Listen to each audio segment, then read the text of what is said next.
Eu imprimi uma folha, né? Uma A4, 6 em 7 até dia 12/11 de 2020, deixei lá na minha casa no Paraná, e ele imprimiu uma aqui e deixou na sala dele. Todo dia eu tava olhando para aquilo. E, inclusive, chegou bem antes disso, ó.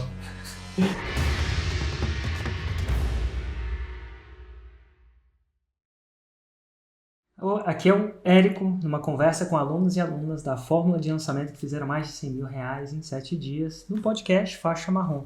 Se gosta de apelidar aqui quem chega a R$100 mil em 7 dias, tá no podcast Faixa Marrom, tá na Faixa Marrom. E ó, se vocês escutarem no background meu filho, é porque ele tá vivo sim, ele tá um pouco mal-humorado. Tanto você quanto eu estamos rezando para ele parar, mas nada vai parar a gente de fazer. Não é isso que vai parar a gente de fazer esse podcast. Acontece, quem é pai ou mãe sabe que às vezes é o que é. Portanto, todos nós rezemos aqui para ele cansar, basicamente. Mas hoje eu tô aqui com Humberto e Adriel. Tudo bom, Humberto? Tudo bom, Adriel? Tudo bem, cara. Tudo bem, tudo ótimo. Melhor agora. Vocês fizeram 6 em 7 em qual nicho? Cara, o nicho, ele é transição da cidade para o campo, mas digamos que o subnicho seja a permacultura, que a permacultura, ela... É permacultura, que significa cultura permanente, né? Na verdade, ele é mais do que permacultura, né? A gente, depois, quando a gente falar sobre o veículo, a gente vai ver que ele vai um pouquinho além da permacultura. Qual de vocês me conheceu primeiro? Eu. O Adriel, ele que me apresentou, o Érico. E Adriel, como é que você me conheceu? Cara, mais ou menos em 2016 eu era fotógrafo e aí tava começando a estudar marketing e tudo isso, e apareceu um vídeo do Pedro Superti, né? E aí comecei a acompanhar o Pedro e tal, e mandei para um amigo meu que era DJ. Aí falei, olha só, cara, é legal, diferenciação, tudo isso, acho legal a gente estudar isso. E aí ele me falou, se tu achou esse cara legal, tu tem que conhecer esse aqui, então. E aí me apresentou o Érico Rocha. E aí comecei a devorar todo o teu conteúdo, fiquei apaixonado não só pela parte do marketing digital, mas também pelo desenvolvimento pessoal, que você falava muito naquela época, né? E, cara, aquilo me fascinou muito. E aí maratonei todos os teus vídeos e de lá pra cá venho estudando muito, mas só compramos o Fórmula no ano passado, em 2020. Como é que vocês se conheceram? Cara, eu vim para um evento... Em 2019 eu estava totalmente focado em desenvolvimento pessoal, estudando. E aí eu vim para um evento aqui em Canoas, no Rio Grande do Sul. Eu sou natural do Paraná, né? Uma cidadezinha lá. E aí eu vim num evento do Jerônimo, aqui em Canoas, no WA. E aí veio o nome da nossa agência também, que é a Awake Lançamentos, né? Do White Awake. E então a gente se conheceu aqui. E aí eu apresentei o Fórmula pro Humberto e ele me convenceu de comprar. Porque eu tinha muita objeção. Cara, eu tinha muita objeção minha, porque eu estudei, além de desenvolvimento pessoal, eu estudava muito marketing de afiliados. Fiz vários cursos, mas o meu problema é que eu não conseguia aplicar. Eu tinha bloqueios, assim, que não... Eu era estudante profissional. E aí eu não me sentia capaz de aplicar aquilo e eu não tinha resultado. Aí até criei uma objeção minha. Será que vale a pena investir tudo isso no Fórmula e eu não aplicar depois, né? E aí ele foi lá e comprou a ideia e as coisas aconteceram. Mas como é que vocês se conheciam? Como é que vocês se conheceram e por que você foi você deu o benefício da dúvida para ele? Por que você comprou a ideia dele? Certo. Como é que vocês se conheceram? Como é que foi isso? A gente se conheceu aqui em Canoas e a gente estava tratando de outros assuntos aleatórios, assim. E a gente tinha esse interesse comum pelo desenvolvimento pessoal, né? Foi aí que a gente se conheceu e começou a trocar mensagens e tal, aqui em Canoas mesmo. Humberto, se eu não consegui convencer ele que ele era capaz, como é que você conseguiu? Me explica, me dá uma dica. Porque eu não tinha conseguido, né? Ele, apesar de ver meus vídeos, maratonar meus vídeos, ainda tinha um quê que falar alguma coisa que prendia ele. Opa, será que vale a pena investir tanto? É dinheiro. E se eu não fizer? Mas teve uma coisa que você deve ter falado pra ele que eu não falei. Me dá um toque aí. É que, na verdade, assim, eu já tinha tentado marketing digital há uns 4 anos atrás e tinha dado ruim, né? Não, porque era uma outra história. Então, e aí, quando eu conheci o Érico, Aí eu vi uma outra visão do marketing digital. E também eu estava procurando que eu sou professor universitário, né, já há 30 anos, e eu estava procurando uma atividade que tivesse dentro dos meus princípios, né, dentro dos meus valores, e que eu conseguisse ter a minha própria empresa. Então eu estava procurando isso. Então eu acho que o que convenceu ele foi essa coisa de montar, de ter um negócio próprio, eu acho, acredito eu. Não sei disso. É que, na verdade, também... Foi isso, Adriel. Não... Posso fazer uma interrupção ainda, Adriel? Que essa parada é muito interessante. Ó. Ele conseguiu convencer e eu não tinha, assim, conseguido, eventualmente. Tem uma série de coisas que você conhecia ele pessoalmente. A gente só tinha um relacionamento entre vídeos na internet, um relacionamento de YouTube, né? E existe também uma diferença de idade, eu acho. Quantos anos você tem, Adriel? Quantos anos você tem, Humberto? Eu tenho 24. Eu 24, tenho 61 anos. 61 e 24, olha que interessante. E, então, assim, existia uma conexão com isso. Mas o que você acha que o Adriel falou que foi a gota d'água para você versus o que você já sabia? Porque, assim, a sua objeção de entrar no Fórmula é legítima. Você já tinha feito antes e não tinha botado em prática. Então é legítimo. Érico, na verdade, a minha barreira, na verdade, era o investimento, né? Que eu não tinha essa grana para investir. E aí eu apresentei essa ideia para ele e ele comprou a ideia e o Fórmula. Aí a gente aplicou junto. Então, Adriel, você entrou com a grana? O Humberto entrou com a grana. Perdão, Humberto, você entrou com a grana. Entrou, Isso. Humberto? Entrei. É que eu fiz o seguinte propósito. É que, na verdade, eu já estava interessado, já tinha certeza que ia comprar a Fórmula, né? Eu precisava de uma parceria. Então aí eu propus para ele, então vamos fazer isso, vamos fazer junto? Vamos. Quando ele disse vamos, aí pronto, aí foi quando...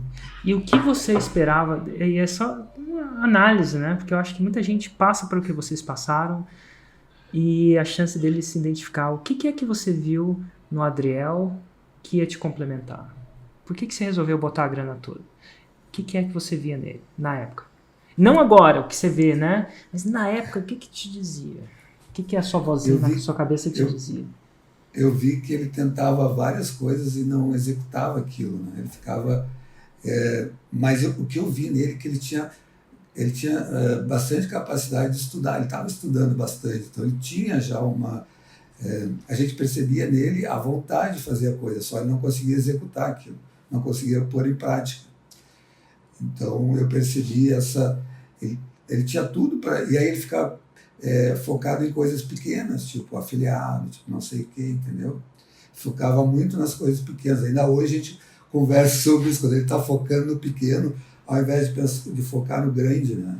Então você tinha uma visão mais estratégica do todo, do grande, talvez era o que passava na sua cabeça. Era isso, Adriel? Você acha que era isso? Isso mesmo. Agora eu percebo, né, que eu tinha muito bloqueio de escassez, muita coisa emocional assim que estava enraizado em mim, de família e também de hábitos, tudo isso. Que aí depois que a gente começou esse projeto, o Humberto foi desbloqueando isso em mim, sabe? E aí, eventualmente acontece de eu estar tendo esses pensamentos pequenos, propor alguma coisa, uma economia, alguma coisa assim, e aí, não, limpa esse pensamento aí, vamos fazer a coisa para crescer, né, para expandir.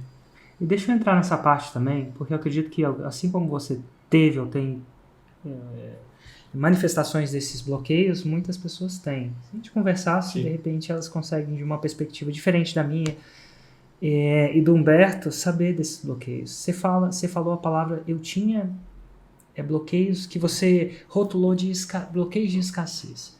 Como é que você define, como é que isso se manifestava na sua vida, para você, Adriel, um bloqueio de escassez? O que é isso e como é que isso manifestava para você nesse contexto?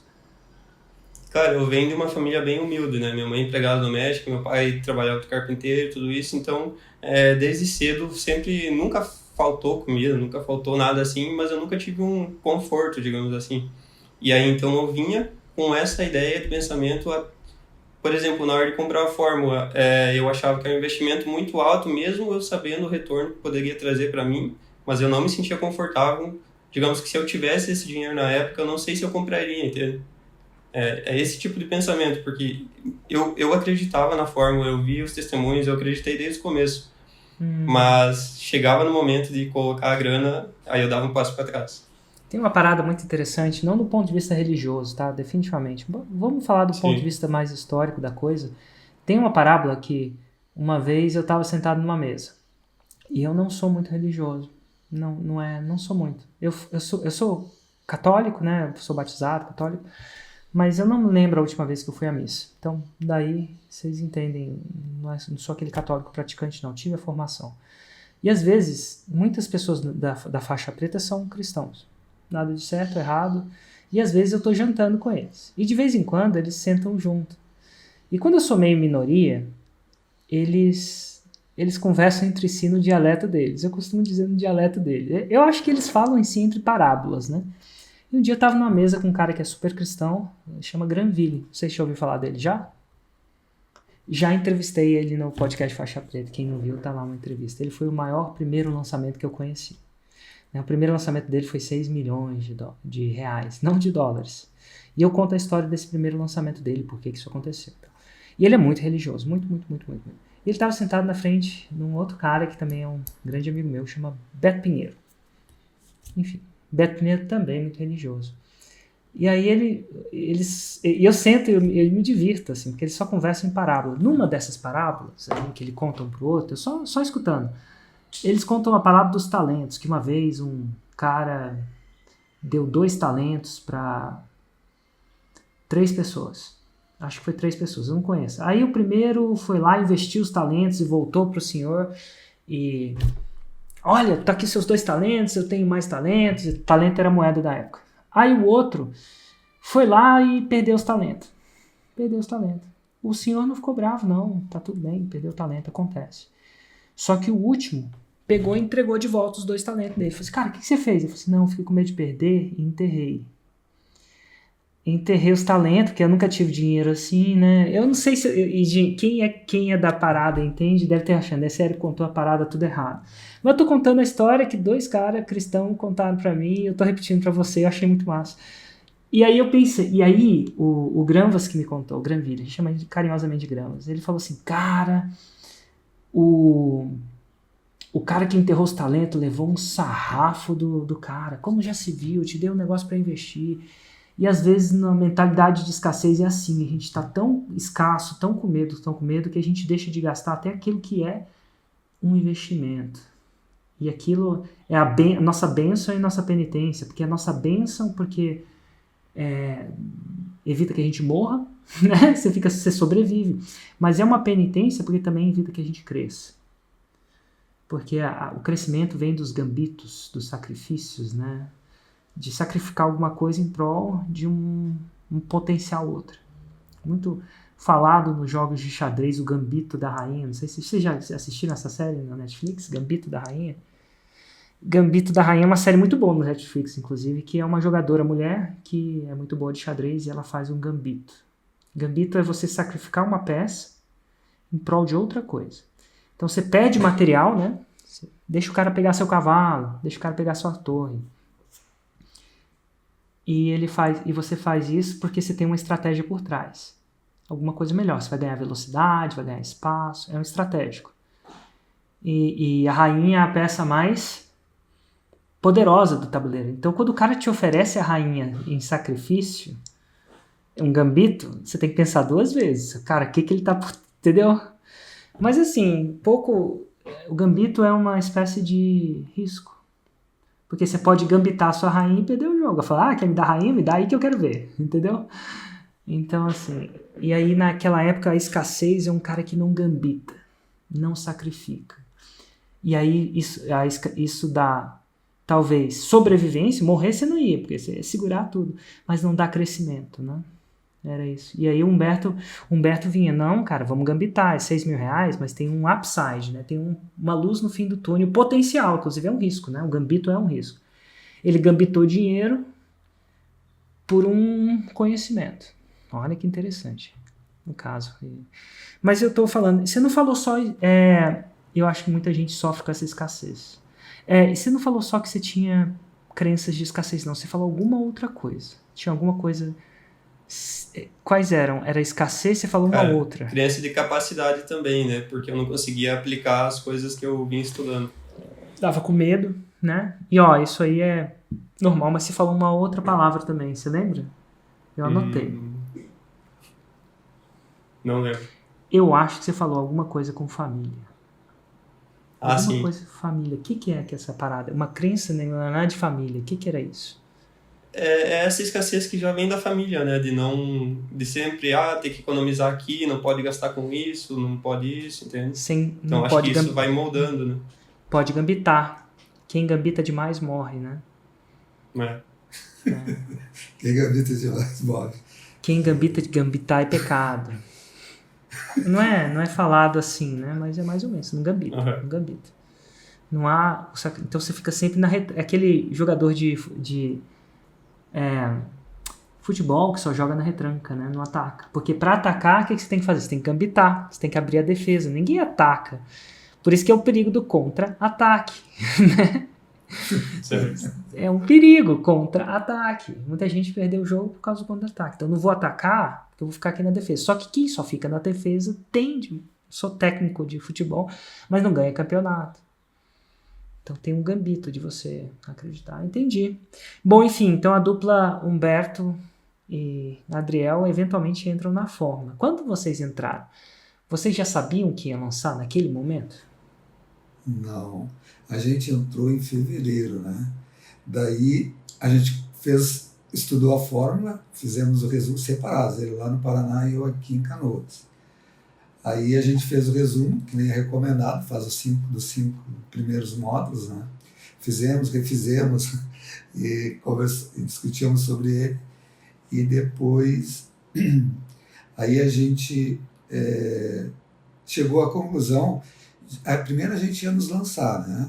Ou eu ou ele, né? Ele na parte de desenvolvimento pessoal e eu na parte lá de agricultura orgânica. Eu sou engenheiro agrícola.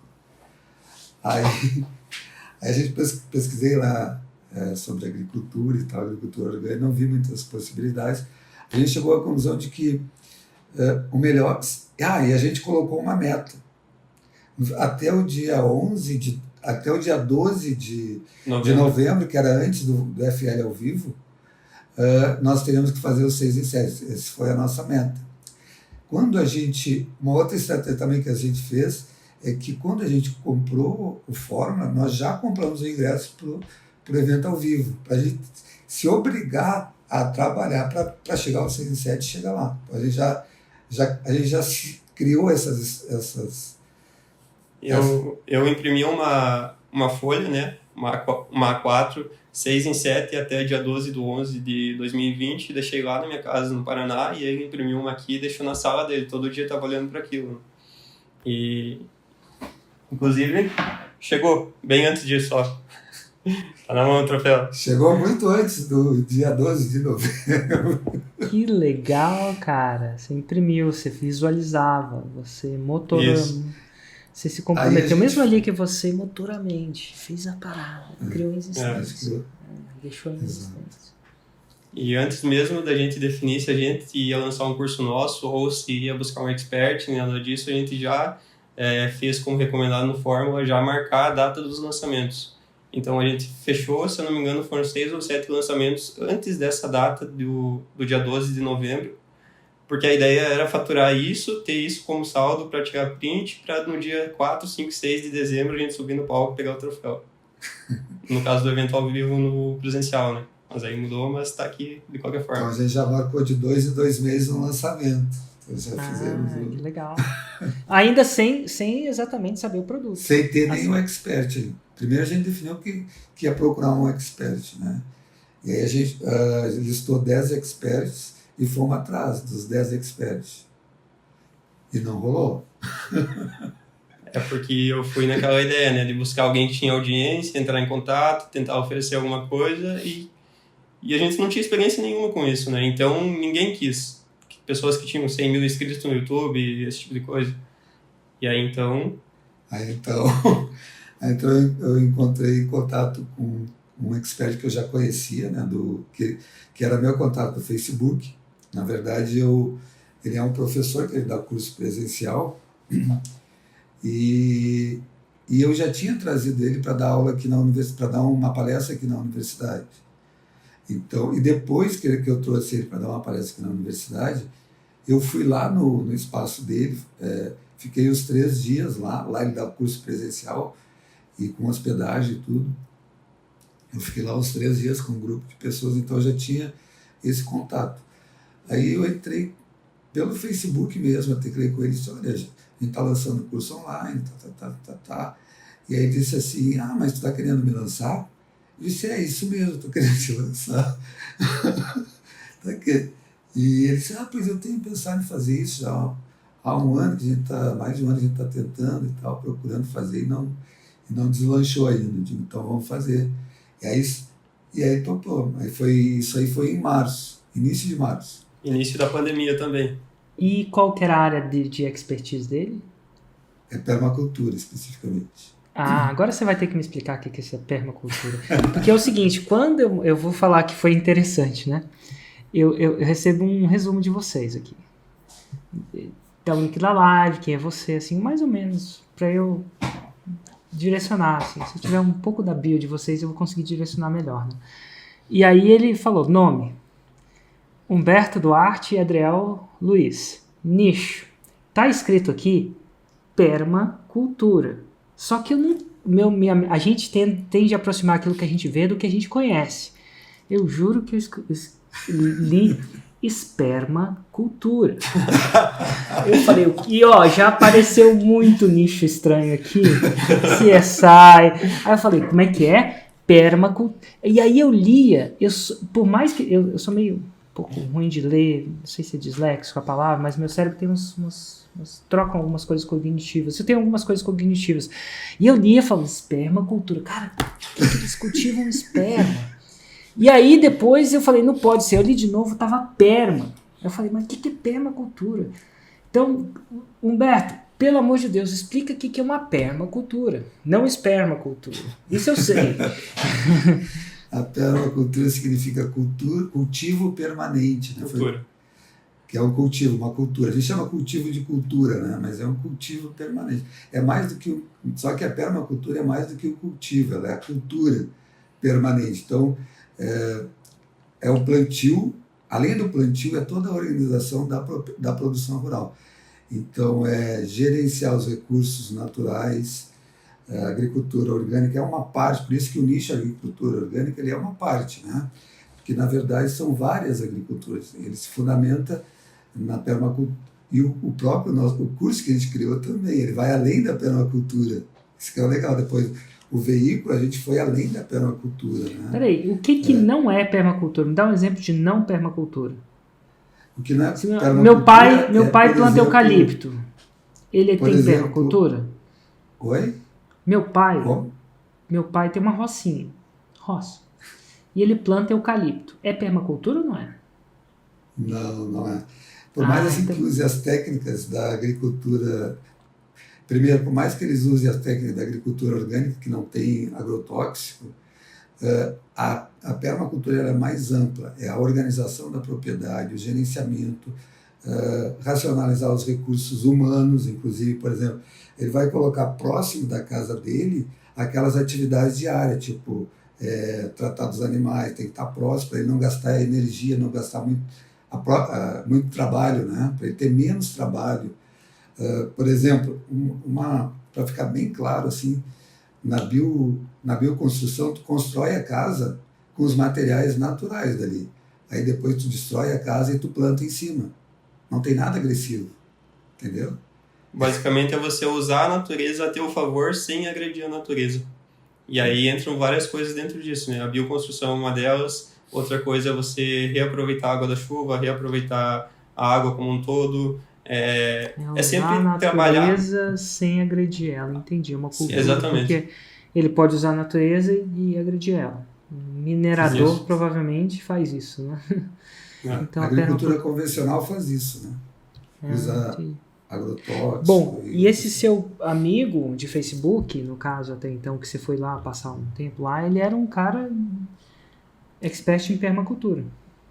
Isso, já há mais de 20 anos ele estudou diretamente com o criador da permacultura, que foi Bill Mollison. Então, ele no Brasil, ele é o cara que mais conhece permacultura, né? Ele estudou diretamente com o fundador da permacultura. Ele falou que sim, bora lançar, vocês acharam legal, e como é que foi esse processo? Aí que foi. Só um parênteses aí, como eles foram abordados, né? Que como a gente não tinha nenhuma experiência, talvez eu, com o meu pensamento de escassez, fiz essa oferta, né? Mas hoje eu vejo que foi uma boa coisa. Eu sugeri para o Humberto, então, para a gente entrar, fazer o lançamento deles, sem cobrar nada por isso, e se desse lucro, eles davam um percentual espontâneo para nós, no primeiro lançamento, e a partir do segundo, 50%, tanto investimento, tanto lucro. Uma oferta irresistível, hein?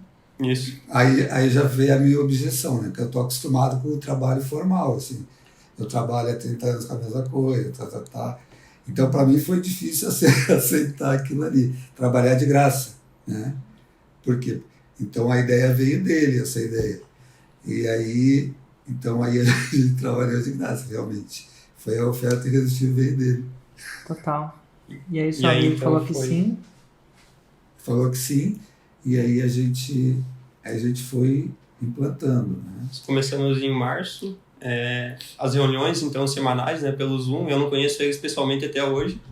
E toda semana a gente fazia uma reunião, ou duas até, para direcionar eles as atividades que eles tinham que fazer online, né? Fazer uma live, fazer duas, como seria. Já tinham presença digital? Como é que era isso? Não. Eles tinham um Instagram com 8 mil seguidores, mas era só postado fotos na época, só conteúdo em texto e imagens. E aí, então a gente começou com os nuggets. E então a gente começou em março, e em maio a gente fez o lançamento de semente. Nesse tempo, então, reuniões semanais para definir a criação do curso, de oferta, de conteúdos, tudo isso. E no dia 11 de maio a gente fez o lançamento de semente. Que também a gente trouxe um público errado para a live e ainda assim deu muito certo. Quanto é que vocês fizeram no lançamento de semente? Deu 83.330. Investiu R$ 1.074 em tráfego. Investiu 1.000, voltou 83.000 bruto. Uau! Para mim, uau. Para ele foi uau também? Sim. Para todos nós, né? Eu acho que o legal desse lançamento foi que a gente definiu muito bem a transformação, né? E o veículo, porque, por exemplo, não ficou só o curso que a gente montou, não é só permacultura, ele vai além.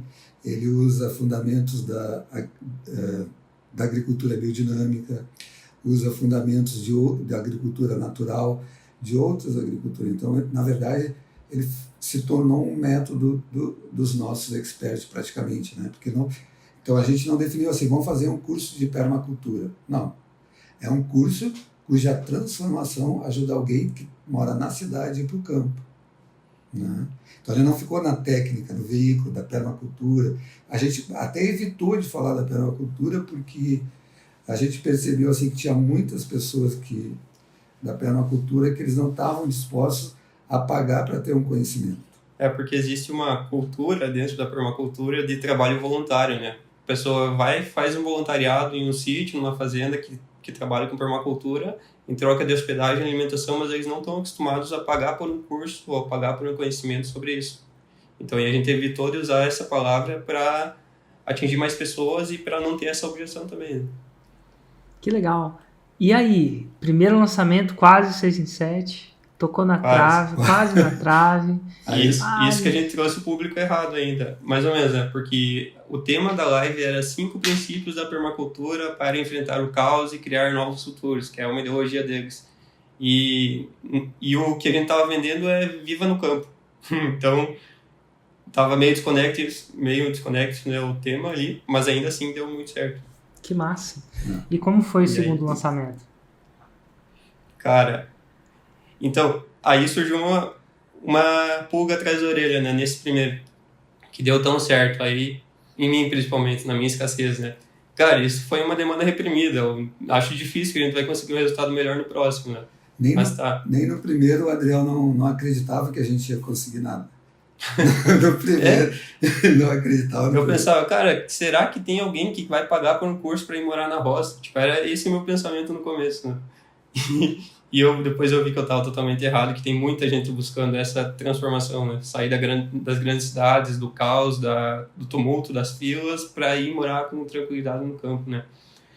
Mas, então, o segundo, a gente tinha definido para 2 meses depois desse de maio, porém o curso foi entregue ao vivo, no modelo do lançamento semente, e não deu tempo de gravar os CPLs e tudo isso até junho. Enfim, a gente lançou em julho, o lançamento interno daí, que foi bem corrido também. E no lançamento interno nós investimos R$10.000 e voltou R$401.818. Então, sim, tem muita gente querendo ir para o campo. R$818. É. Que... Aí já... Sim. Aí todo mundo começou a acreditar. Os 6, não sei se vocês compraram à vista ou a prazo, mas os 6 ou 10 mil que vocês pagaram na fórmula deu retorno, né? Deu ótimo. Nós compramos na primeira hora e à vista. Nós sabíamos o que queria. Um 6zinho, parece muito, mas quando você olha na possibilidade de voltar a 418, o gambito valeu, hein? Valeu muito. Gambito e as valeu, crenças de escassez ficaram também. Cara, e sabe o que é mais legal disso tudo? Assim, a gente vai chegar mais pra frente e tal, acho que tem alguns lançamentos mais pra frente. Mas você aprendeu isso aos 24. Você tem uma vida inteira. Sim. Talvez se o Humberto não tivesse intervido, foi uma intervenção, né? Mútua, né? Você interviu com o Humberto interviu com você, mas você ia passar talvez muito tempo patinando. Décadas vivendo nesse gambito, nessa escassez. Sim. Décadas, cara. Eu não tô falando de... Eu aprendi a fórmula aos 32, 33. Eu não sei ao certo. Tem que fazer as contas de novo, né? Porque depois dos 43 as contas não ficam tão fáceis. É tipo, você sabe se é 10 anos atrás ou 12. Nesse nível, né? Mas assim, eu aprendi aos 30, 33. Imagina, você com 24 anos ter vivido isso. E você não vai conseguir desver nem que você viva 120 anos. Nem que você viva 124 anos, mais um 100zinho, não sei se vai rolar a tecnologia até lá, né? Que não é fácil. Mas, de repente, pra você até role. Pra gente, eu e o Humberto, acho que a gente já deu... não vai chegar tempo pra gente não, cara. Mas pro Humberto talvez chegue essas tecnologias muito loucas que vai fazer a gente viver 200 anos, sei lá. Mas, enfim, dito tudo isso, cara, que massa saber que aos 24 anos alguém mudou essa visão que é te atormentar desnecessariamente por uns bons... boas décadas, provavelmente. Mas que massa, sim, hein? Sou muito grato a isso. Muito, muito grato. O crescimento dele foi incrível, assim. Aos 24 anos, cara. Ainda... R$401.818. Agora você acertou na veia, né? No segundo lançamento. A gente tá falando em quando de 2020? Julho de 2020. Esse foi o último lançamento até então? Como é que foi? O maior lançamento de vocês até hoje foi quando? Esse foi o segundo. Teve mais 2 maiores que esse ainda. Nossa. Desse curso. E teve mais 2 de outro curso ainda. Criamos um outro curso depois do terceiro lançamento desse. Deixa eu te falar. Um curso menor. Em 2020, vocês já fizeram a conta de qual foi o faturamento em lançamentos desses projetos? Cara, totalizando só os desse curso que a gente está falando agora, eu fiz as contas aqui, a gente investiu 150 mil e voltou 1.535.000. Só desse curso. Aí teve mais um outro que a gente lançou, que deu mais ou menos uns 300, quase 400 mil. Cara, vocês encostaram na faixa preta, você já parou para pensar? Sim. Vocês bateram numa trave, tecnicamente, de uma faixa preta. A conta do Expert chegou essa semana, o Hotmart Black. A nossa faltam uns 80 ainda. Estamos chegando. Uau. Meu Deus, qual foi o maior todos desses lançamentos? Quanto foi faturado e quando aconteceu? O último. Foi o último em janeiro agora desse ano. E nós investimos 89 e voltou 559. 559, dá um montinho e montão. E muita gente, investiu 89 porque tinha dinheiro. Não, montinho e montão, vocês estão ali. Montinho faz um montão. Começamos com 1.074, né? Começou com R$1.074, ó. No outro foi 10 mil, no outro 50 e no último 89. A própria máquina vai se Montinho, realimentando. montão. Vocês estão aprendendo montinho, montão. Sabe que Sim. eu chamava isso de um monte de nome. Aí teve um dia que o próprio Granville, esse cara aí, ó, fantástico. Ele falou assim, Érico, ele é gaúcho, né? Ele é gaúcho. E ele falou assim, Érico, aqui na minha terra isso aí chama montinho e montão. Tu bota um montinho, vem um montão, aí o próximo montinho é um pouquinho maior, vem um montão maior. Cara, eu falei, que jeito massa de explicar montinho e montão. Toda vez que eu falei montinho e montão, as pessoas entenderam. Quando eu tentava explicar reinvestimento, bola de neve, ninguém entendia. Não tem neve no Brasil, mas não é bola de neve. Nunca fiz uma bola de neve. Mas montinho e montão todo mundo consegue ver. Que louco isso, né? Que louco mesmo. Qual que, vocês que trabalham com expert, né? Esse expert, qual que seria, eu queria pegar um pouco da experiência de vocês para entender duas coisas. O que vocês acham que vocês fazem que funciona e que vocês fazem que vocês não recomendam fazer quando trabalhando com outro expert, pessoalmente?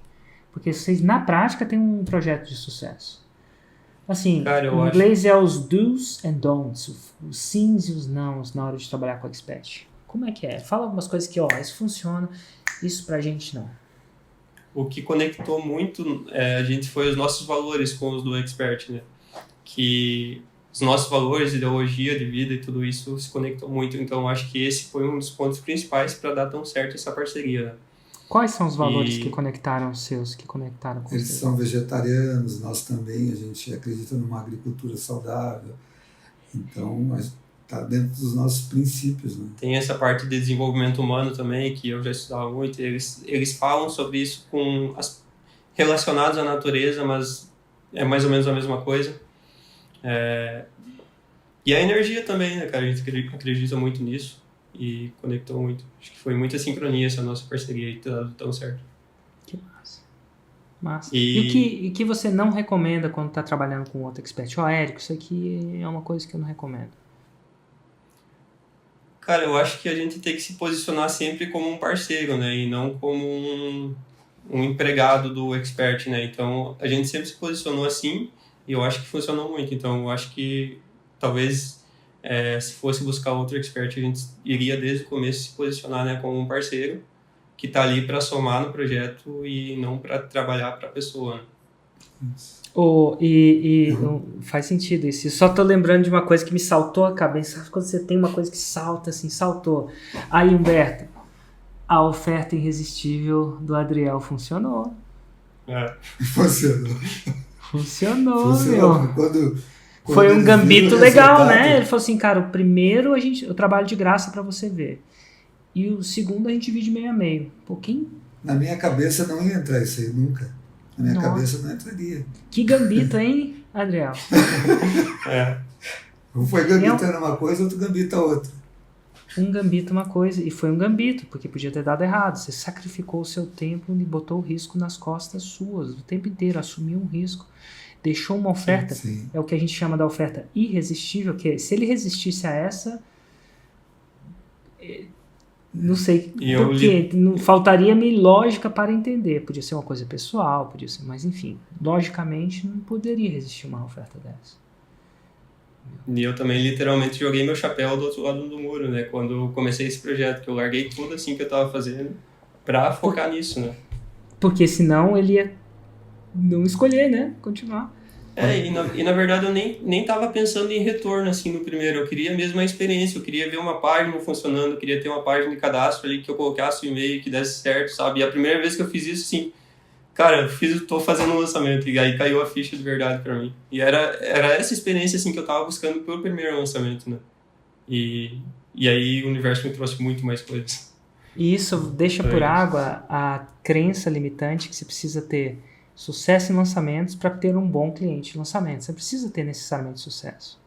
No caso de vocês, foi muito estudo e um gambito irresistível. Sim. Uma oferta irresistível no sentido não literal. Se ele não aceitasse, paciência, mas não tem mais nada que vocês podiam fazer. Já parou para pensar? Exatamente. O que vocês iam colocar na mesa? Você podia dar 1 quilo de ouro para ele. Teve uma vez, Humberto, Adriel, que eu peguei uma nota de R$100 levantei no palco, assim, falei assim, quem quer trocar essa nota minha? Eu tô trocando a minha nota de R$100 por qualquer um que tem uma nota de 20. E as pessoas sentavam e ficavam me olhando. Eventualmente um foi lá e trocou. Né? Oferta irresistível, não é? Sim. Mas mesmo assim eu perguntei pra eles, mas por que nem todo mundo veio aqui pra trocar? E aí eles falavam, alguns falavam, devia ter alguma pegadinha. Fiquei com preguiça. A outra, mas eu pensei, quando eu sair da minha cadeira alguém vai primeiro. E assim, era uma oferta irresistível, mas mesmo sendo a oferta irresistível, não garante a aceitação. Podia ser 1 quilo de ouro e as pessoas não fossem lá. Mas quando a gente vai fazer uma oferta, a gente tem que botar na mesa 100% da oferta irresistível. Porque se ele não aceitar, você está de consciência limpa, né? Você fez a sua parte. Sim. A oferta era irresistível e era íntegra. Integridade... Foi interessante essa. E também eu dei os meus 150% dos meus 50% ali, que durante o processo mesmo sabendo, não sabendo se ia ter um retorno ou não, né, eu fui e busquei parcerias com canais grandes para fazer uma live durante o carrinho aberto. Eu fiz mais do que eu tinha que fazer ali, fui atrás de afiliados também, mesmo não sendo recomendado por primeiro ali, e várias dessas coisas influenciaram nesse resultado também. É muito massa. E o problema, a irresistibilidade era o problema. Pô, o risco estava nas minhas costas, esse é o problema. E se não der certo, isso passou a ser solução, né? Foi a motivação para você se tornar um cara que performa acima da média. Porque a gente costuma dizer que você foi lá no supermercado, comprou o cookie, né? Comprou um pacote de cookie, abriu o pacote, pegou na mão, tirou o cookie da mão e botou na reta. Sim. Tira da mão o cookie da mão, porque antigamente você era um cara com o cookie na mão. Não vou, né? Tava sempre segurando o cookie. Sempre segurando o cookie. Não vou comprar a fórmula. O Humberto foi um pouco mais... o Humberto pegou o cookie. Não, vem cá, Adriel, vamos botar o cookie na reta. E aí você botou o cookie na reta de vez, né? Abriu... Sim. Pegou o cookie e deixou na reta, o pacote inteiro, né? Pra botar na reta, vamos botar na reta. Tudo, pacote, né? Aí o Humberto, opa, vai com calma, era só um. Tira o cookie da mão e bota na reta. Essa é a grande sacada. Isso aí, gente. Muito obrigado pela participação. Excelente. Obrigado também. Muito obrigado de verdade. Um abraço para vocês e para o expert de vocês também. Gratidão. Abraço para ti também.